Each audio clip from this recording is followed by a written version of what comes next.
आणि शिवाबी यांच्याबद्दल तर काय बोलायचं, पूर्ण लव्ह स्टोरी तर सगळीकडे फेमसच आहे आणि त्यांचं कपल पण खूप भारी वाटतं. तुमच्या फॅमिलीतला कोणी मेंबर आम्ही रोडला बघितला तर आम्ही म्हणू अरे हे चाललं.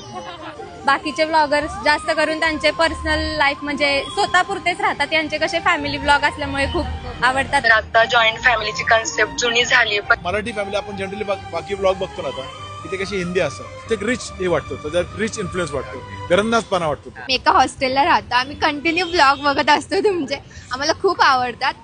खूप छान वाटलं त्यांना भेटून आणि आम्ही कधी इमॅजिन पण नव्हतं केलं की आम्ही तुम्हाला आज भेटू, पण फायनली भेटलो, खूप खुशी झाली. दोघे कपल खूप छान आहात. फॅमिली व्लॉग्स वगैरे खूप छान असतात. मला फेमस व्हायचं होतं पहिलं, असं आपल्याला पण कोणीतरी भेटावं, आपल्याला म्हणावं की चल आपण फोटो काढू. ते कुठे आता होत आहे, तर आम्हाला स्वतःलाच खूप एक्साइटमेंट आहे.